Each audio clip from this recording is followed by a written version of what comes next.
Alasannya adalah kalau misalnya Anda mau menyembunyikan saya, sembunyikan dulu 90 juta rakyat Iran. Kalau Anda mau melindungi saya, lindungi dulu 90 juta rakyat Iran. Jadi dia mengatakan tidak apa-apa, silakan. Tidak apa-apa saya meninggal gitu? Iya, kalau memang sudah waktunya, dia katakan saya mati dengan rakyat Iran. Dan itu yang beliau lakukan, jadi ini bukan masalah kecanggihan. Gimana? Seru kan nonton episode dari Rakyat Bersuara?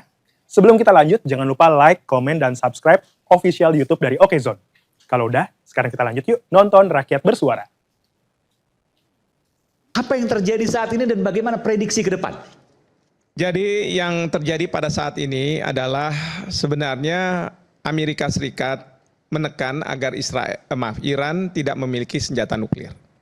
Dan kita tahu bahwa ada negosiasi yang waktu kemarin berjalan, di mana difasilitasi oleh Menteri Luar Negeri dari Oman. Dan menurut Menteri Luar Negeri Oman, pasca serangan, beliau mengatakan sebenarnya kesepakatan itu sudah sedikit lagi selesai. Karena dari pihak Iran sudah menyetujui bahwa tidak akan melakukan pengembangan senjata nuklir, kemudian juga tidak mau memperkaya uranium.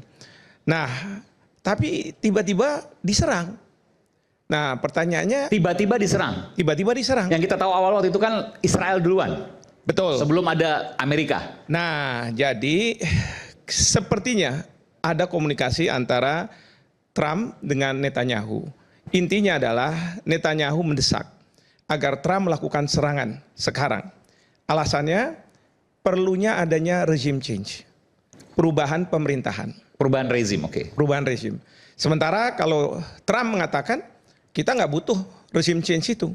Oh gitu? Yang penting adalah kesepakatan. Oh, Trump nggak butuh perubahan rezim? Selama ini berarti semua salah dong, bahwa Trump ingin perubahan rezim, bukan? Bukan, jadi begini, regime change itu tidak dari misalnya sistem mullah menjadi sistem monarki, Syah Iran. Tetapi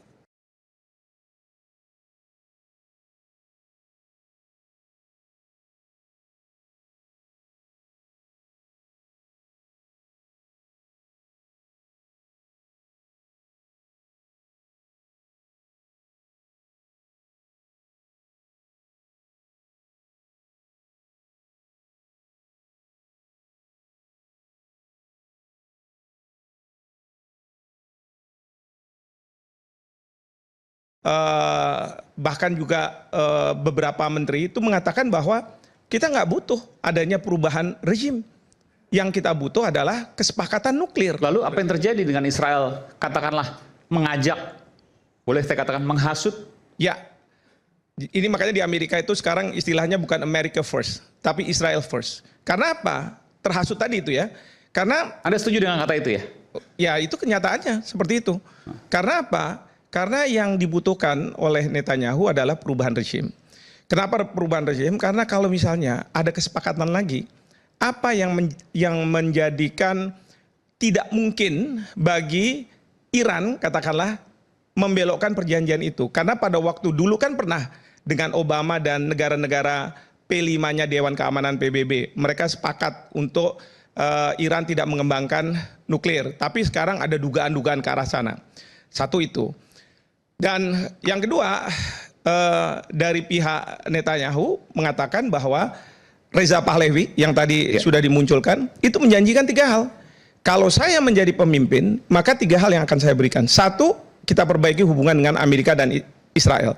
Membuka lagi hubungan diplomatik. Kedua, saya akan menghentikan kegiatan pengayaan uranium atau pengembangan senjata nuklir. Dan yang ketiga adalah tidak lagi membiayai proksi-proksi yang melawan Israel, yaitu Hamas, Hezbollah, dan Houthi. Nah, jadi di situ Netanyahu merasa bahwa inilah hegemoni yang akan dikembangkan di Timur Tengah oleh tentunya Israel. Dan ini yang akan membuat Israel lebih tenang, katakanlah begitu. Nah, makanya Trump mengatakan, kalau misalnya seperti itu ya kamu mungkin dikatakan serang aja dulu. Oleh karena itu, Israel menyerang dulu Iran dengan alasan bahwa dia menggunakan pasal 51 Piagam PBB yang membolehkan hak membela diri. Tapi pertanyaannya, menurut pasal itu dia kan harus diserang dulu. Iya. Nah, tapi Israel ada serangan mengatakan dulu. Makanya itu Israel mengatakan ini preemptive strike. Kenapa? Karena senjata nuklir yang diduga dikembangkan oleh Iran itu pasti akan digunakan ke kami, tidak ke negara-negara lain. Nah, di sini agak aneh sebenarnya. Karena apa? 6 bulan yang lalu pada waktu Iran diserang, pengayaan uranium dan nuklirnya, mereka kan udah bilang dengan Amerika, pokoknya kemampuan Iran sudah hilang semua. Nah, kalau misalnya hilang, kenapa masih diduga? Kenapa kemudian dilakukan preemptive strike? Kan begitu. Nah, itu yang tapi ya alasan bisa dicari ya. Akhirnya kan diserang.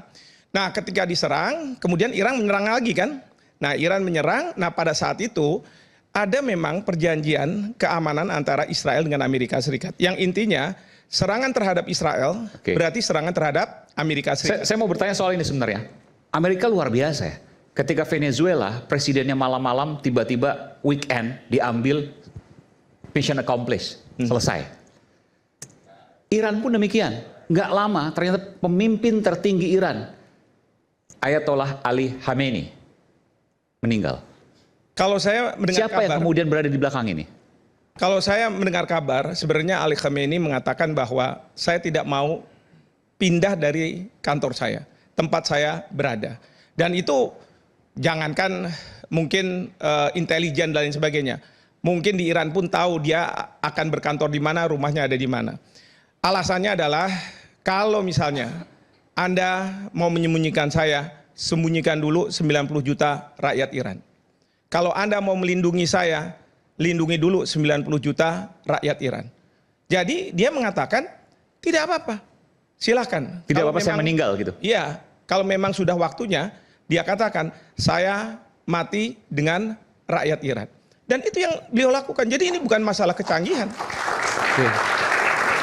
Kalau Venezuela kecanggihan? Kalau Venezuela kecanggihan, karena itu sudah disimulasikan mungkin beberapa tahun sebelumnya bagaimana ini, terus kemudian ada yang membocorkan, yang bekerja sama dan lain sebagainya, sehingga 300 menit itu langsung bisa selesai. Tapi kalau yang ini tidak seperti itu. Dan itu adalah pasukan Delta Force. Delta Force. Nah, saya sedikit tambahkan bahwa setelah Iran mendapat serangan dari Israel kemudian juga dari Amerika Serikat, maka serangan Iran sebenarnya ditujukan pada 3 titik. Pertama, Israel. Kedua adalah pangkalan-pangkalan militer Amerika Serikat di Timur Tengah. Dan yang ketiga adalah kapal-kapal induk Amerika Serikat. Karena dari situlah mereka melakukan serangan udara. Dan ini masih serangan udara. Ya, nanti kalau misalnya kita bicara untuk bisa menaklukkan, sebenarnya serangan harus serangan darat. Tapi dari pihak Amerika Serikat dan pihak Netanyahu, mereka menghimbau rakyat Iran yang anti terhadap pemerintah dengan mengatakan bahwa ini kesempatan Anda untuk apa? Meruntuhkan kepemimpinan Iran yang sekarang. Jadi tanpa harus mengirim pasukan darat, ini kemudian turunkan oleh rakyatnya sendiri. Nah, bahkan saya lihat di beberapa media itu ada tiba-tiba muncul Presiden Trump dihack gitu ya, di televisi dan lain sebagainya, yang mengatakan, wahai rakyat Iran, ini saatnya Anda bisa mengambil alih pemerintahan.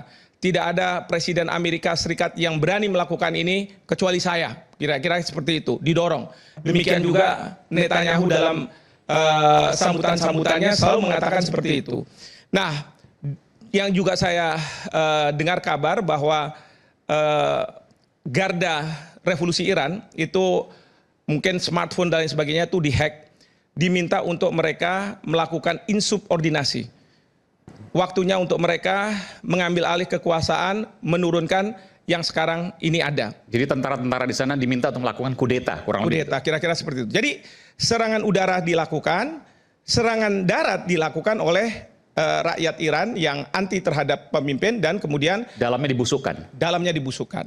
Nah, ini yang sekarang ini terjadi, tapi kita tahu bahwa Iran pada waktu mungkin menyerang pangkalan militer Amerika Serikat di negara-negara Timur Tengah itu ada rudal yang meleset dan lain sebagainya, sehingga menyasar juga ke bandar udara, ke gedung-gedung yang sipil yang bukan militer dan lain sebagainya. Ini yang membuat negara-negara Timur Tengah itu marah, sehingga sekarang Iran harus berhadapan dengan Israel, kemudian Amerika Serikat, dan kemungkinan negara-negara di Timur Tengah, dan kemudian Inggris dan Prancis karena disindir oleh Trump, ya katanya sekutu. Mana ini? Padahal kan mereka punya masalah nih dengan Greenland, dengan masalah tarif gitu ya. Akhirnya mereka mengatakan kalau misalnya menggunakan fasilitas pangkalan udara dari mereka diperbolehkan pakai, tapi mereka tidak akan menerjunkan pasukan. Saya ingin gali lagi.